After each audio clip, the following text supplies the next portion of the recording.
Bonjour à tous, donc je m'appelle Laurent Quignette, plus connu sous le nom de Bretzelman. Bretzelman parce que j'ai toujours des bretzels dans les poches quand je fais du vélo. Et un jour, une copine du club m'a appelé Bretzelman et c'est resté.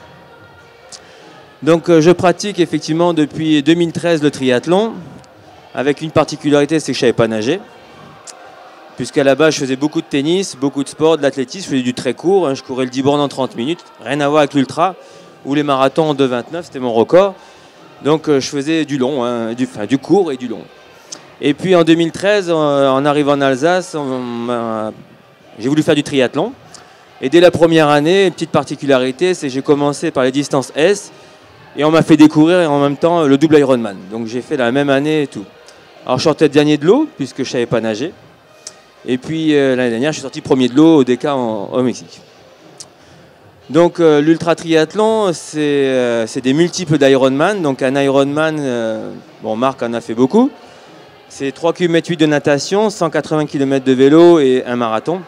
Et l'ultra triathlon, c'est des multiples d'Ironman. Il y a double, triple, quintuple, DK. Et il existe le double DK et triple DK, mais c'est plus marginal. Le double DK, il y en aura un l'année prochaine, fin d'année. Et je vais tirer la Coupe du Monde jusqu'au double DK l'année prochaine. En une fois, parce qu'il existe un par jour, un Ironman par jour, mais quand on est en forme, on préfère le classique, c'est-à-dire on nage des 38 km, on roule 1800 km, et puis on court 422, ça c'est le vrai DK. Voilà. Donc ça c'est pour l'anecdote, et là il y a 2 semaines, j'ai repris la Coupe du Monde en Floride avec un double Ironman, où je termine 2e, donc c'était plutôt bien, et où on nageait avec les alligators. Puisqu'on nage dans un plan d'eau et pas en piscine avec les alligators. Et donc l'année dernière, j'ai fait 5 manches sur les 12, et c'est les 4 meilleurs qui sont pris en compte, et j'ai terminé 2e de la Coupe du Monde l'année dernière. Avec une victoire au Mexique sur DK en 8 jours 20 heures, ce qui était le nouveau record de la discipline, et en plus on a fait le meilleur temps sur les 3 disciplines, ce qui n'était jamais vu. Et j'ai dormi 12 heures sur les 8 jours 20 heures. Donc je vais en parler, puisque là, le thème qu'on m'a proposé, c'est d'aborder la prévention, on va dire, des blessures pendant la course. Donc là, je prends l'exemple d'un DK, mais un triple Ironman, c'est valable aussi. Mais le DK, puisque évidemment, beaucoup plus de pathologies peuvent arriver. Sachant que j'ai couru les 422 km à pied, et j'ai pas eu une seule ampoule. J'ai eu 0 ampoule. Voilà, donc pour l'anecdote. Je cours aussi en ultra trail et j'ai pas d'ampoule non plus. Mais on fait des petits gestes qui sont pas mal. Est-ce que déjà vous avez des questions sur l'ultra triathlon en général ou sur moi? Donc là, je voulais aborder 4 thèmes. Il y en a une qui n'est pas passée apparemment sur le Mac. La 4e phrase n'est pas notée. C'était notamment donc en course. Évidemment, c'est très très long. 422 km, c'est long. Et donc on ne peut pas courir avec la même foulée, puisqu'au bout d'un moment, les mêmes muscles sont traumatisés. Donc en général, moi j'utilise 3 types de foulées. J'en parlerai après, que je change tous les 45 minutes environ. Ensuite, il y a la checklist de la posture, j'expliquerai ce que c'est. Il y a les ampoules, la régénération qu'on pratique entre les marathons, puisque là je vais me concentrer que sur la course à pied, je ne parlerai pas de la natation ni du vélo, que de la course à pied, ce qui intéresse le salon du FitRun.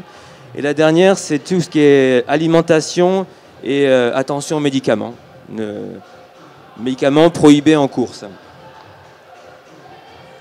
Donc le changement de foulée, notamment, j'en pratique 3. Il y a la classique, celle où on court médio-pied, on va dire la plus courante. Voilà. Alors, bien sûr, on ne court pas à 15 à l'heure sur des courses comme ça, bien que parfois il y ait des attaques, ce n'est pas du tout linéaire.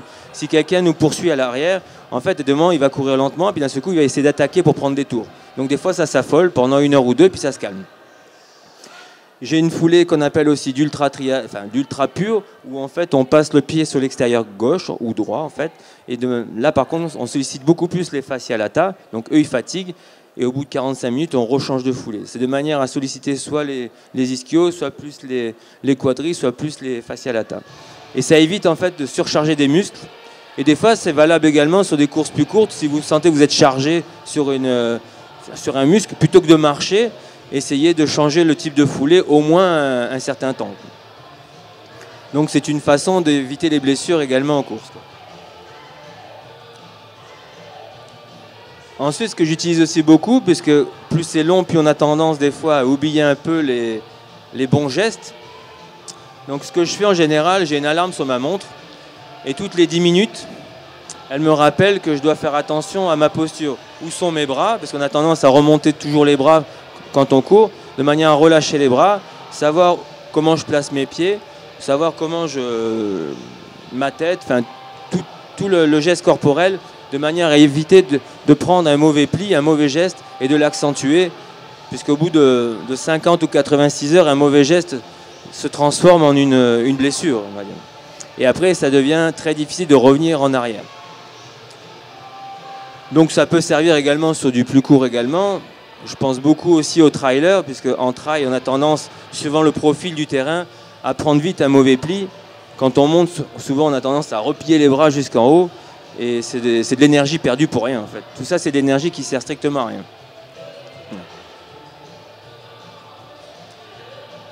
Ensuite, bon, c'est tout ce qui est ampoule et régénération. Alors, bon, je prends l'exemple bien sûr toujours du DK.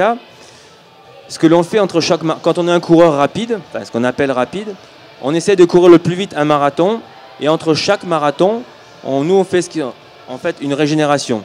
Je ne fais pas de phase de sommeil en course à pied, mais entre chaque marathon, on fait un break d'1h15, et dans cette 1h15, on va m'enlever tout de suite mes chaussures, on va les faire sécher suivant s'il a plu ou s'il fait chaud ou autre. On va sécher mon pied, et on va appliquer sur mes jambes une cryothérapie, mais avec des huiles essentielles. En fait, on fait une réaction avec 2 types d'huiles essentielles, et au fur et à mesure de l'avancement dans la course, avec du cellophane, on va me comprimer de plus en plus les jambes, de manière à faire pénétrer de plus en plus ce froid. Ça fait évacuer tout ce qui est toxine. Moi, pendant ce temps-là, on me donne à manger un peu plus consistant, et je dors. Enfin, j'essaie de dormir 45 minutes. Et au réveil, on me refait un massage de réchauffage. On me remet un peu de pommade anti-frottement anti-chauffement, pardon, ou anti-frottement d'ailleurs, sur les pieds, mais pas une grosse couche, toujours juste sur la peau. Le but, c'est pas de glisser dans la chaussure non plus, hein, et de taper les bouts de pied. Et on repart pour un marathon. Bon, quand c'est en fin de course, on peut faire 2 marathons d'un coup, mais parce qu'après on sait que c'est fini, donc c'est pas très grave. Et ce qui fait que ça, c'était mon pied à la fin des 420 km à pied, avec une chaussure Décathlon, puisque c'est mon partenaire matériel. Et on a fait 2 fois les records à pied sur des cas avec ça. Donc j'ai pas d'ampoule, pas d'ongles noirs, et on fait de la prévention comme ça en fait. Mieux vaut prévenir que guérir, hein, c'est ça. Au niveau de l'alimentation, alors c'est un peu différent. Bon, en natation, évidemment, on n'a pas trop le temps de manger de l'alimentation type sandwich, donc on reste sur des bases de gel où on boit des purées et un peu de boisson énergétique. À vélo, déjà on passe sur un mix de manière à préserver, parce que souvent le problème du coureur, c'est qu'au bout d'un moment, il a mal au ventre ou il y a des spasmes ou autre. Alors moi, j'avais un problème effectivement souvent de spasmes ou de rétention d'eau dans l'estomac. Et un autre ultra-triathlète très connu, Guy Rossi, m'a dit un jour d'arrêter complètement le sel dans mon alimentation en course. Et bien c'est simple, maintenant j'ai plus de problème. J'ai plus aucun problème. Et on essaye de varier entre une alimentation à base, on va dire, vulgairement appelée chimique, donc les gels, entre autres. Mais les gels, au bout d'un certain temps, bon, je pense que tout le monde en a fait les frais, ben, c'est assez désagréable, où on tombe malade, ou après une course, on ne se sent pas bien. Alors évidemment, plus c'est long, on ne va pas manger des gels pendant 8 jours, déjà pour le porte-monnaie, bon, même s'il y a un partenaire, mais aussi pour l'estomac, quoi. Alors du coup, puis le sucre, moi je sais que je préfère le salé que le sucré, même si maintenant on fait des gels salés, c'est vrai, bon, c'est quand même pas super salé non plus, quoi. Alors ce que l'on fait en fait, notamment arrivé en course à pied, ça arrive carrément qu'on n'ait plus du tout de gel. Et par contre, on travaille avec une alimentation type bulgur, quinoa, tout ça. Et en fait, on mange ça, par contre, à une cadence beaucoup plus serrée. Et c'est les seuls moments où je marche, on ne s'arrête jamais. C'est les seuls moments où je marche 10 mètres, en fait, le temps de manger ça. Et de temps en temps, on fait un apport en gel pour donner un coup de boost ou autre, à la fois, des fois plus pour la lucidité que pour réellement l'effet gel, en fait. C'est plus pour la lucidité que pour corporel. Parce qu'au bout d'un certain temps, le corps arrive à équilibrer ses dépenses avec ce qu'il a dans le corps, en fait, au bout d'un certain temps. Évidemment, sur du sprint, c'est pas du tout valable ce que je dis, hein, ça n'a rien à voir. D'ailleurs, un sprint, on mange pas, d'ailleurs. Et puis, tout ce qui est médicaments, évidemment, ça sert strictement... Enfin, il faut éviter au maximum. Et souvent, ce qu'on prend, c'est uniquement à base d'homéopathie. Nous, on mange que de l'arnica. Hein. On mange de l'arnica très fréquemment. Mais tout ce qui est médicaments, même autorisés, il vaut mieux les éviter. C'est pas bon pour le sportif en général. Moi, j'ai une équipe médicale qui me suit et ils sont totalement anti-médicaments. Ne serait-ce que même un Doliprane ou autre. Hein. À la limite, ils m'autoriseront ça 6 heures avant la fin de la course, mais jamais pendant. Parce qu'il y a toujours des effets secondaires qui sont dus soit à une déshydratation. Il y a toujours, comme un anti-inflammatoire, par exemple, va favoriser une déshydratation qu'on ne viendra pas venir. Il y aura peut-être un effet bien net pendant quelques temps, mais le contre-coup sera beaucoup plus violent. Donc pour l'organisme, c'est bien d'avoir aucun produit chimique et c'est mieux de travailler avec de l'homéopathie, l'arnica ou la sporténine, comme tout le monde connaît. Mais la sporténine, le problème, c'est que c'est un peu sucré, ça sature également. Donc de l'arnica, même tout simple, ça va très bien. Ça existe en granules, mais nous, on le prend sous forme de Arnicalm. C'est des concentrés en petits comprimés. Et c'est très pratique et c'est beaucoup plus sain. Donc moi ce que je voulais parler en termes de prévention en course. Il y a d'autres thèmes qu'on peut aborder, mais le temps on n'a pas le temps de tout aborder. Après, je ne sais pas si vous avez des questions sur un des thèmes ou autre. C'est comme vous voulez. Si vous avez des questions, je vous donne le micro. Sinon, tu as encore 8-9 minutes pour parler du mental, si tu as envie. Pour parler du mental, puisque tu disais que c'est des questions récurrentes. Souvent, on me pose la question, sur aussi long, à quoi on pense? Bon, on ne pense pas à une seule chose, ça c'est certain. Alors, il y a des outils mentaux comment enseigner, puisque quand j'ai eu un accident de vélo en 2016 en descendant le Vieillarmand, j'avais eu 6 fractures autour de l'œil. Et j'étais pas bien, surtout un 28 mai quand la saison va démarrer. On n'est jamais très content d'être blessé. Hein. Et du coup, on m'a demandé, j'avais un projet, à ce moment-là, je devais faire juste un triple Ironman et puis ensuite faire un Embrun, faire d'autres courses. Et donc, il y a un ami qui m'avait suivi depuis quelques temps, qui s'appelle François-Xavier Manoury, plus connu sur FX Manoury, qui lui avait traversé l'Europe en triathlon. Il avait fait 33 km de nage, 2000 km de vélo et couru 300 km. Il avait relié l'île à la Bulgarie. Un projet très intéressant. Et lui avait une approche plus spirituelle, on va dire. Et il m'a dit, écoute, je vais t'aider à te reconstruire. Tu as 2 jours pour me proposer un nouveau projet. Donc tu annules ta saison telle qu'elle était faite et 2 jours. Bon, il m'a dit que plus jamais il me poserait la question, puisque en 2 jours, j'ai décidé de faire ma première Coupe du Monde, comme ça, un mois avant. Donc faire 2 triple Iron en juillet, 2 doubles en août. Il a dit OK, mon ostéo a dit OK, une fois que j'avais respecté les règles pour reconstruire tout ce qui était cassé, on va dire. Bon, j'ai un très bon ostéo, il faut le dire. Plus qu'un ostéo, un homme de confiance, on va dire, c'est surtout ça.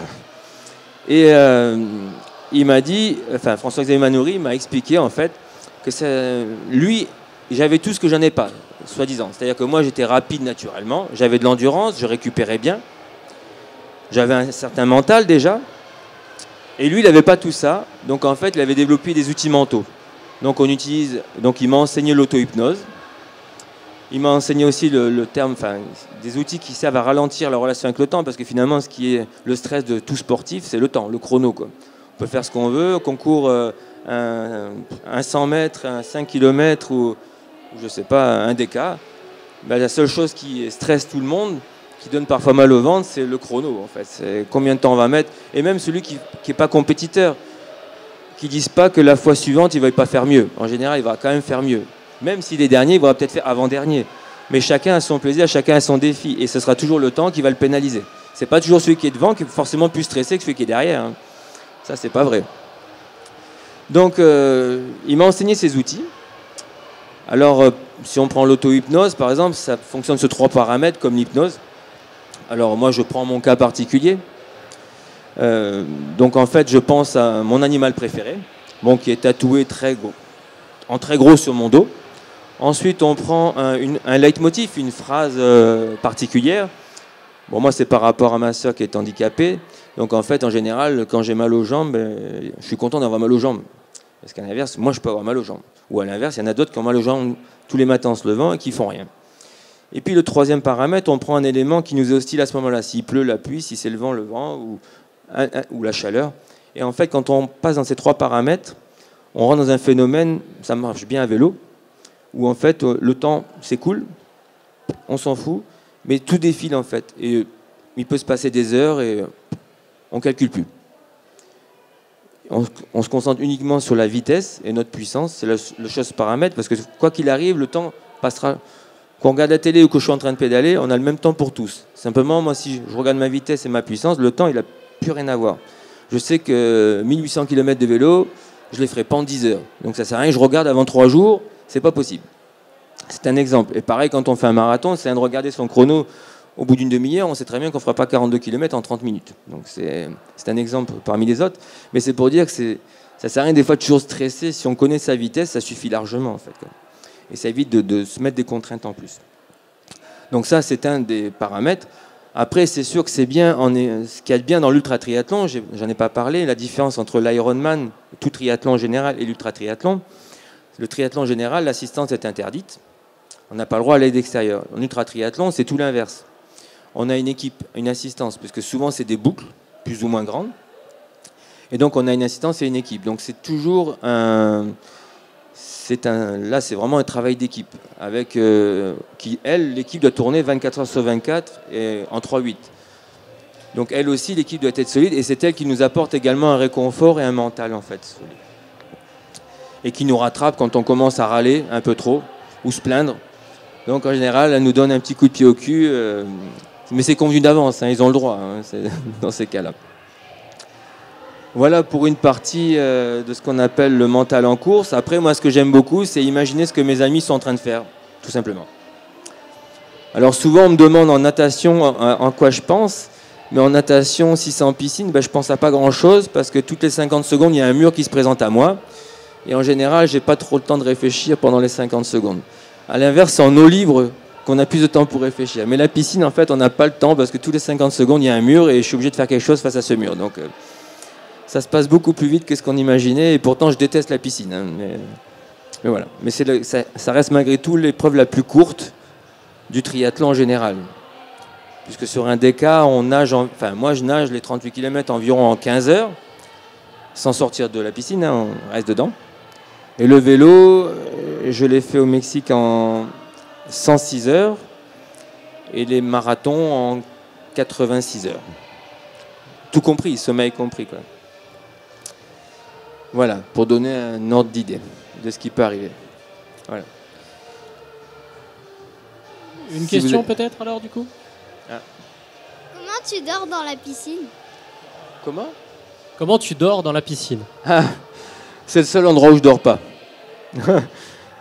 Bon, des fois, j'avoue qu'on pourrait se mettre sur le dos puis attendre que ça se passe et puis dormir, surtout en combinaison. Non, mais je dors pas en piscine. Même au Mexique, on a fait un coup de poker. Au Mexique, on partait à 7h du matin. Donc, on finit à 23h. Donc, on ne dort pas dans la piscine.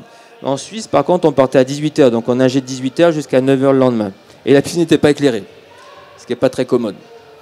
Et au Mexique, dans la piscine, il n'y avait pas de ligne d'eau. C'était l'inverse. Il y avait de la lumière, mais il n'y avait pas de ligne d'eau. Et la première nuit après, je ne dors pas. Les premiers 36 heures, même sur des cas, je ne dors pas. Et le coup de poker au Mexique pour gagner, c'était que pour moi, la 4e nuit de vélo, quand j'en étais à 1300 km de vélo, j'avais décidé dans ma tête, mais sans le dire à mon équipe, que je ferais les 500 derniers kilomètres de vélo et un marathon sans dormir. Je ferais une nuit blanche de plus. En faisant juste des micro-sommeils que mon adversaire principal ne voyait pas. C'est que quand je tournais à vélo la nuit, à un moment donné, je m'arrêtais pour faire pipi, ça arrive. Hein. Et ce que je faisais, je mettais je me mettais sur les coudes et dès que je tombais, en fait, c'est que ça me réveillait, ça durait 2 minutes. Et en faisant 2 fois ça, j'ai réussi à passer les 36 heures sans dormir. Bon, il ne faut pas être dormeur à la base, j'avoue aussi. Il ne faut pas être un gros dormeur. Voilà. J'ai répondu à ta question ?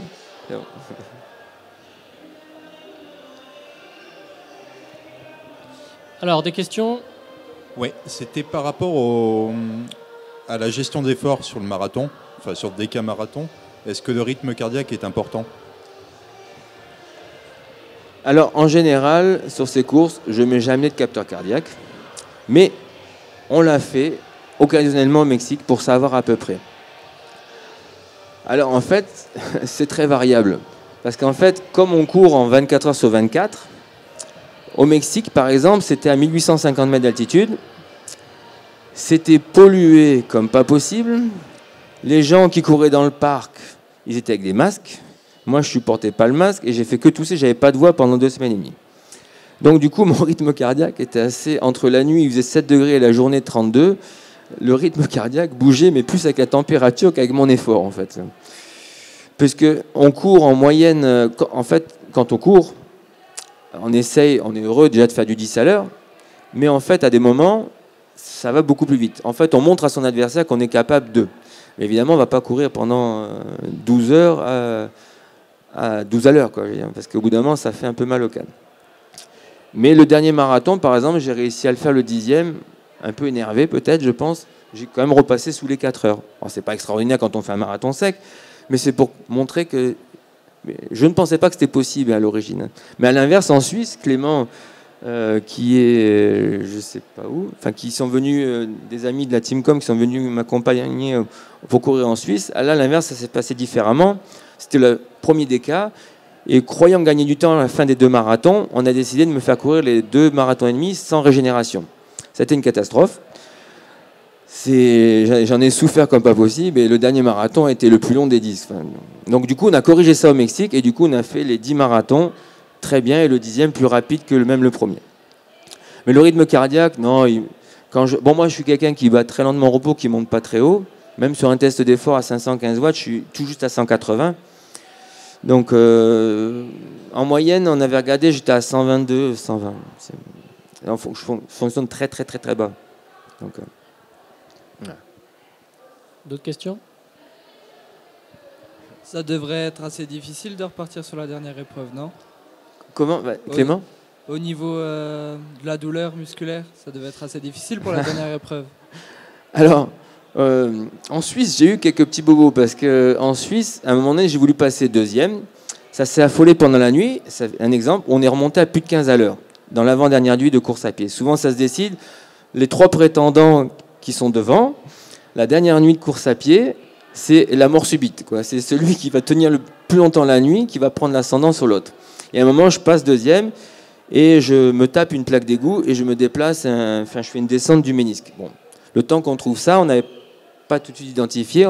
J'ai continué comme ça, j'ai compensé. Après, j'ai fini avec un strap à la cuisse gauche. Bon, c'était pas terrible.